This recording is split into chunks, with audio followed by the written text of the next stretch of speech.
let me tell you a little bit more about my best friend. My best friend actually went to the Atlanta area school for the deaf, which is also an oral school.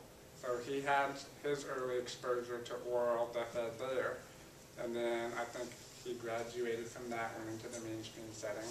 And I think for him, he, for the most part, was the only student in his entire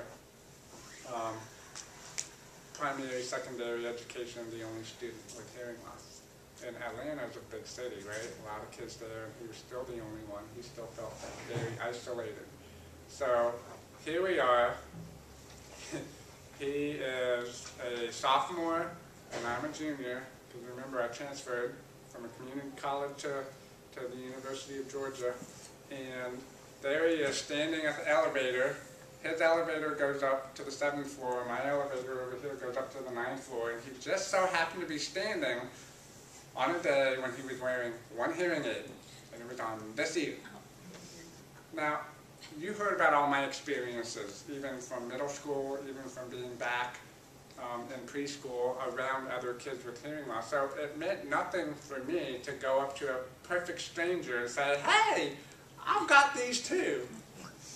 He looked at me like, are you nuts? He had never experienced that before.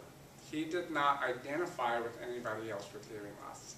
For him, he was truly a hearing person in his mind, because that was the way he grew up, minus the fact that he did go to an oral school when he was younger.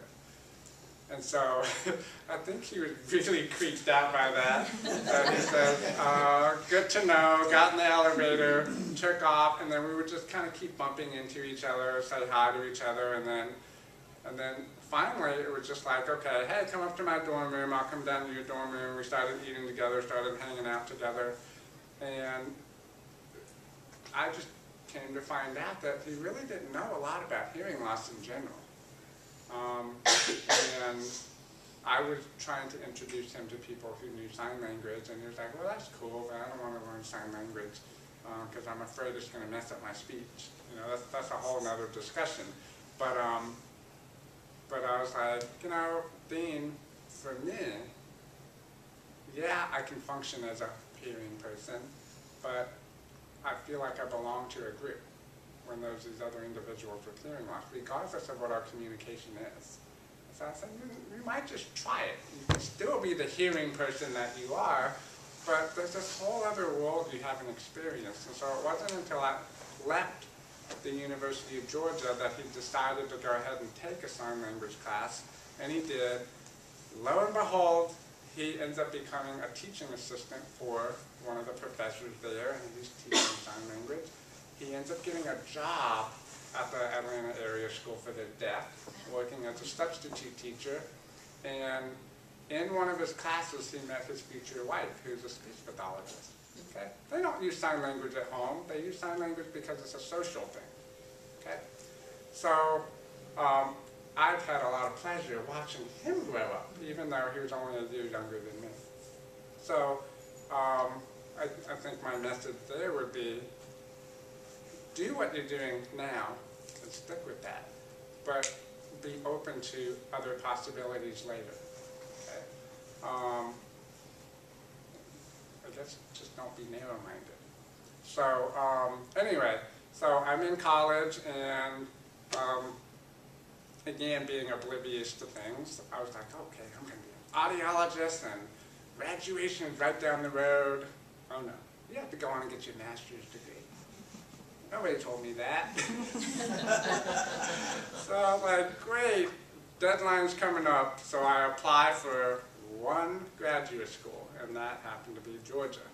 And I went to the head of the department there, and I said, so I know I'm not a very good test taker. I didn't do very well on the SAT. What do I have to get on the graduate records examination?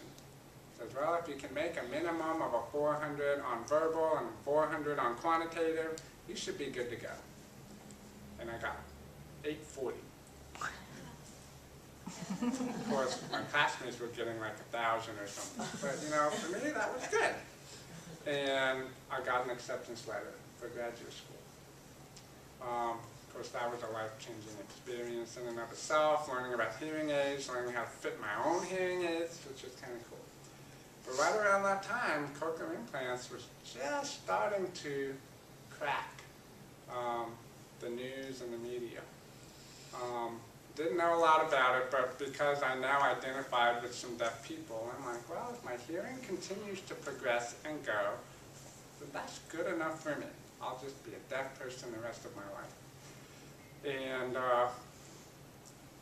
around that time, I guess it's the second year of my master's program, I get a call from my dad. My dad says that he had been in conversation with my grandfather, who had been in conversation with my aunt in California. And my aunt is my great aunt, grandfather's sister. She is one of the busiest people I know on the planet. She's already 83 years old, and she still goes to theaters, she still goes to restaurants, socializes, she still goes to meetings, and she likes to get continuing ed. And it just so happens, right around that time, she goes to a seminar on cochlear implants. And she says, I wonder if that would be appropriate for Sam. Calls my grandfather, they talk about it. Grandfather calls Dad, Dad talks to me, and I'm like, no. If I go completely deaf, that's the way I'm going to live my life. And that was the end of that conversation. So, in my second year of my master's program, I'm doing really great. I'm an audiologist, learning more about audiology. I have to go on and do externships, so I leave the state. I go to Baltimore, Maryland, and I work at Kennedy Krieger Institute for 8 weeks, and I'm seeing all these different conditions and disorders. Then now I'm starting to think, man, I don't think anybody's normal in this world. A center like Kennedy Krieger is probably just like St. Jude Research Hospital. People all over the world come to these hospitals because they're seeking very specialized care. So I learned a great deal from that experience. I also worked at the VA hospital, so I go from working with kids to really old people. And now I'm just experiencing the broad impact of hearing loss. And in that time, my hearing took another slant. And now I'm like, I don't think I'm going to be able to practice audiology now. So I'm hoping my hearing comes back. It doesn't come back.